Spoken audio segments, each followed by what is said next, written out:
What's up, YouTube? Zach's back with another attack, and today we got the last part of our Tailosive Tech interview with Andrew Erickson.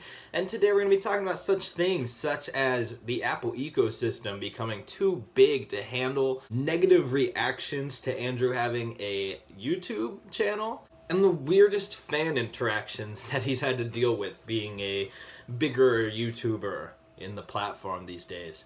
So I can't wait for you guys to hear the end of this interview that we did, but first, my electric toothbrush broke today, so I had to switch to my acoustic.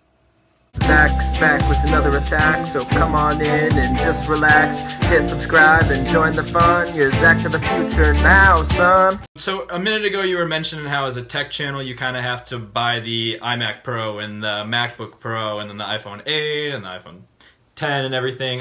So do you think Apple will ever kind of hit a critical mass? Do you think the ecosystem may eventually get so big that they can't maintain it, and either that or people just won't be able to afford to get everything and it'll start to lose the interaction between everything because people won't have everything? Yeah. Well, I mean, it's fair to say now, I think that you could agree, most people who own Apple products don't own the entire ecosystem. Right. Yeah, and it's already kind of at that point, as in, you know, obviously the most popular Apple product is the iPhone. Most people have one of those. But and it's statistically proven that most people who own an Apple product own more than one on average, but that's not to say that, you know, they own 7 or 8. And definitely, as we're seeing a decline in the use of desktops and even laptops not being that useful anymore, a lot of people can get by in work and in school and in life with just an iPad and an iPhone, and that's all they need. Or sometimes even just an iPhone. I got through a lot of high school just using a phone, and that was before the Apple Watch, and that was before I needed an iPad or a MacBook.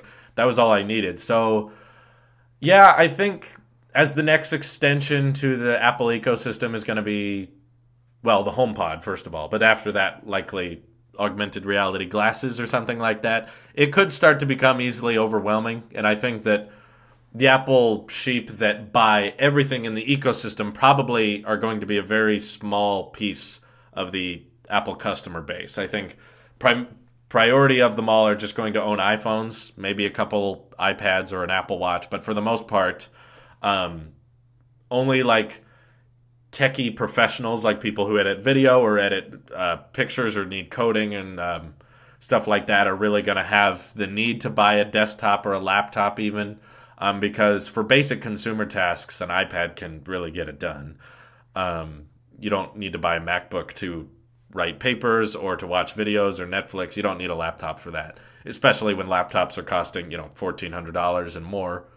But yeah. Even if it's something where like Apple can't keep up with updates for everything and things start to, like, the priority of what needs to have updates and what features go on what, do you think that that'll become an issue as more products get introduced? Yeah, I mean, and in a way it kind of has already. If you consider, like, think of all the changes we've seen in the iPhone lineup in the past 5 years, but think of all the changes we've seen in the iMac lineup. You know, it's not been very, very substantial, and we see something like the iMac Pro, which looks really, really cool, and it's very, very powerful, but design-wise and feature-wise, Mac OS doesn't change that much. You know, they don't think of that many substantial things to add to Mac OS. That's why you don't see me talking about, you know, top 10 favorite Mac OS changes, is because I probably can't even name you 10 Mac OS changes, like with High Sierra, is that they get performance better, but Apple's going to update and support the things that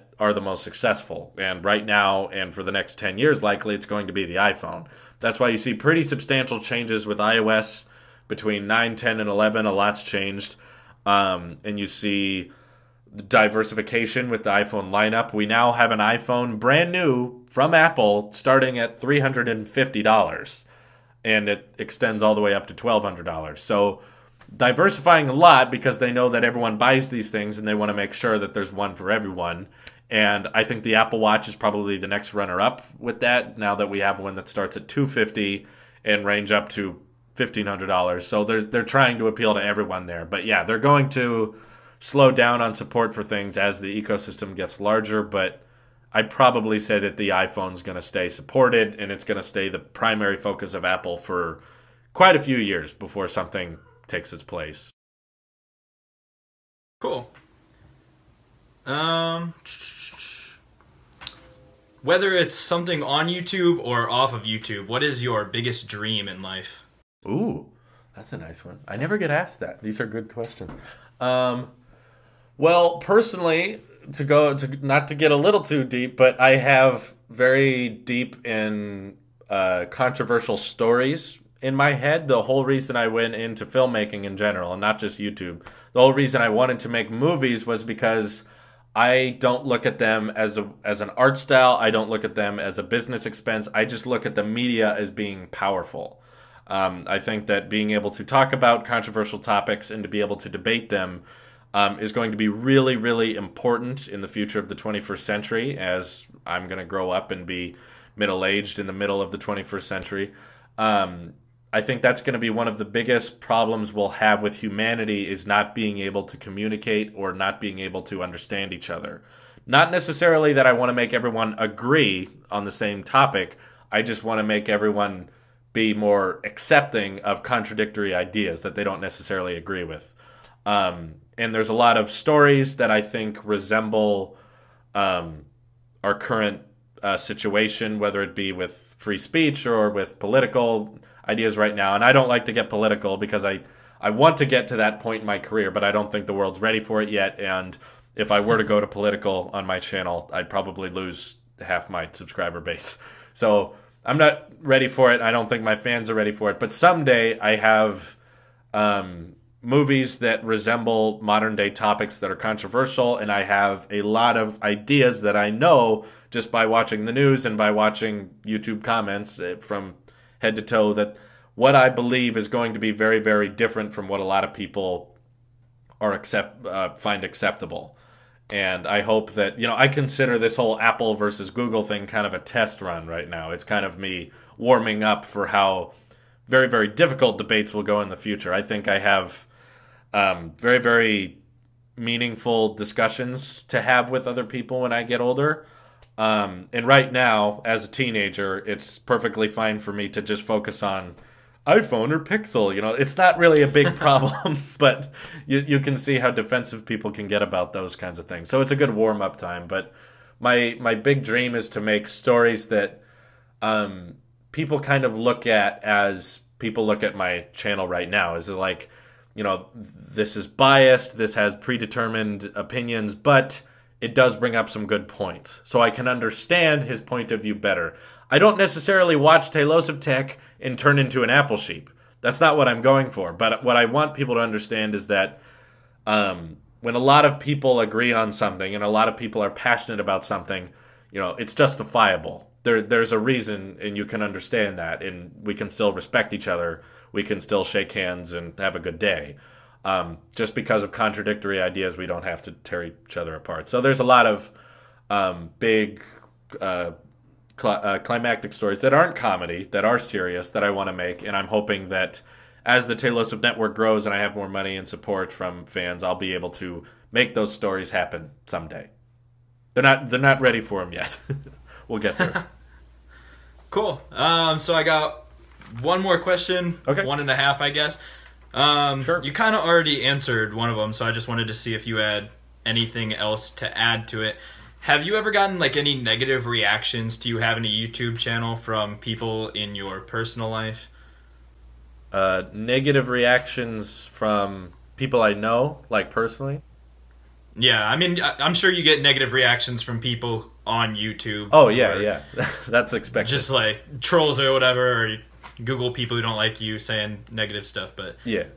Outside of that, have you ever had anybody who's against it, especially when you're a little bit smaller? I know sometimes when you have dreams of getting big on YouTube, some people don't quite understand how that all works and may look down upon it a little bit. Yeah. No, that definitely happens. I can think of a couple situations, but I think it's fair to say a lot of it changed once it got bigger.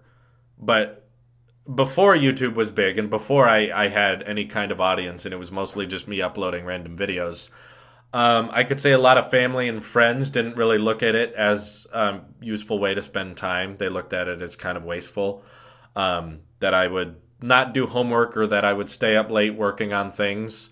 treating them like they were my job. Like, I need to get this video done. It needs to happen tomorrow. And family would be like, why? What's going to happen if it doesn't come up tomorrow? You can miss a day. And I'm like, no. I have to get it up today. It kind of came from that idea that even though this isn't a full-time job right now, I'm going to treat it as one, hoping that it will turn into one someday. My boss at the Mandarin Ranch definitely is like the most traditional form of businessman there is. You know, grow trees, pick fruit, sell that fruit. The most basic form of a business. So when I tried to explain to him how I made money on YouTube, he didn't understand it at all, and he had very little respect for that. You know, he would tell me, don't do that because that's not going to work out. That doesn't make any sense. That's not a real business. But he was a bit of an older guy. He's never really looked at YouTube ever. So he didn't really understand how a YouTube channel could be a thing or be a business or a profession. So he didn't understand that very much when I told him that I was going to quit that job. But yeah, a lot of the negative feedback I've gotten from people in my personal life went away as soon as it got big, you know, and then they got kind of quiet about it. A lot of people would look at, you know, me making Saturday shorts or making comedy sketches, and a lot of people did look at me back then because, you know, back when I was making web series and comedy sketches, I needed a lot of people's help, and I didn't pay them.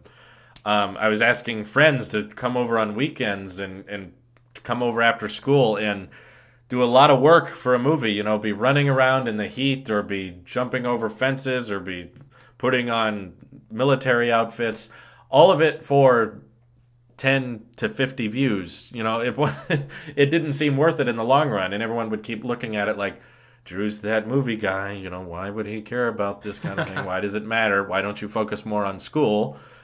Well, now I kind of get the last laugh, but it's definitely not, we're not hostile towards each other anymore. People are happy for me. They're shocked, but again, they're happy for me that it worked out and that this is turning into a real thing.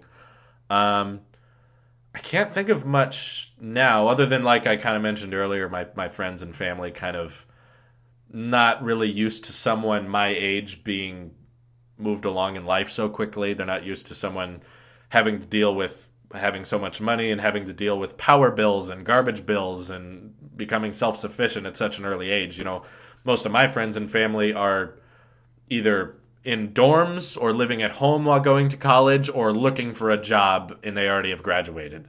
So when they look at me, it's kind of a, what? Why is he there? So it's not overly negative, mostly supportive, but just kind of it can be socially awkward just for me. I don't think it's awkward for them.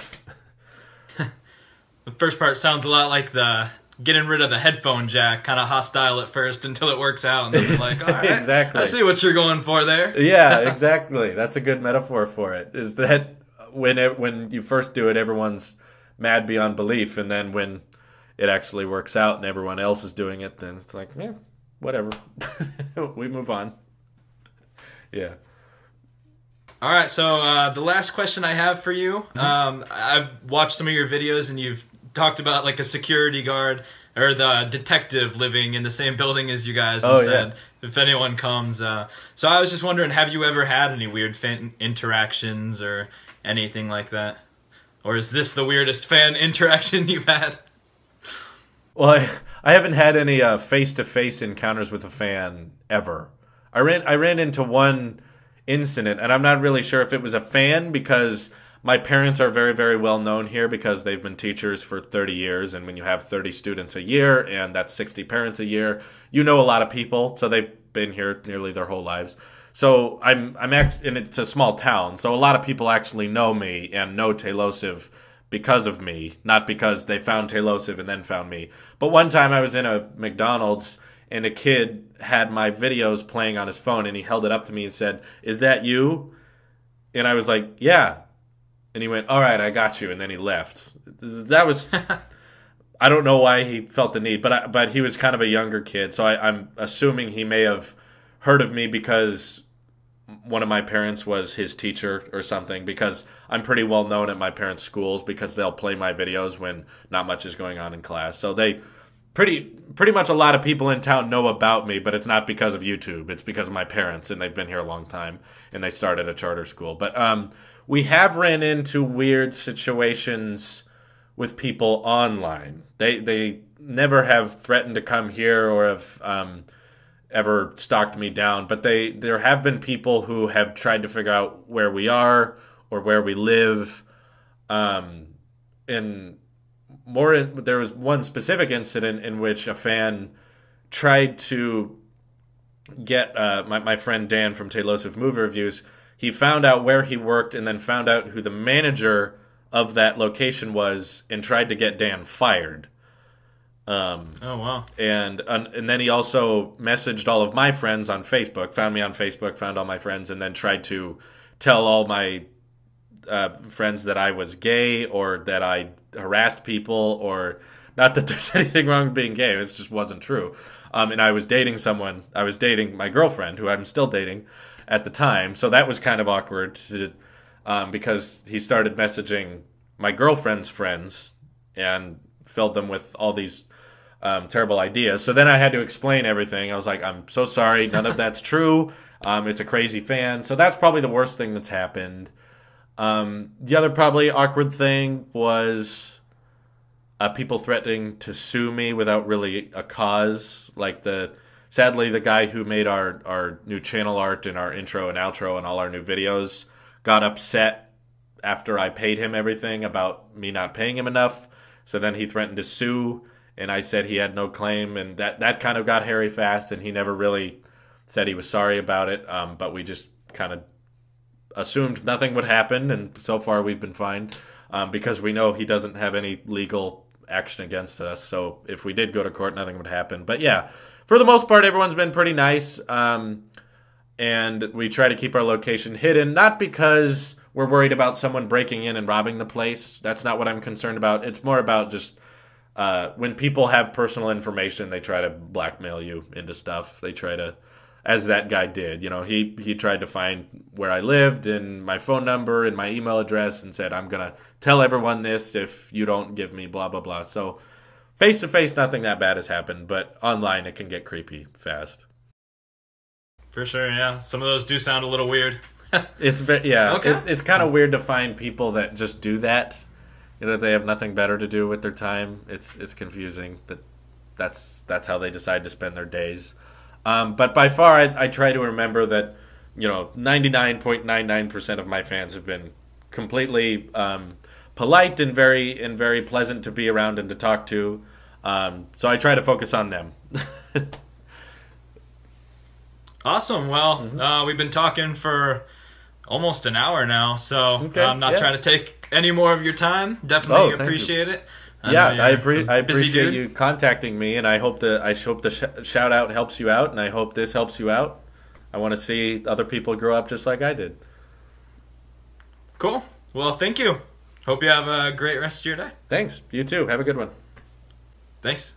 Thanks for watching, guys. I hope you really enjoyed all 3 parts of this interview that we did. I'm sorry that I lost the video. It was an issue with the screen recorder. It was an issue with the screen recorder, and it wasn't anything that could really be helped. I did everything I could, but I tried to make the most of it. After that, hopefully you still enjoyed what was here.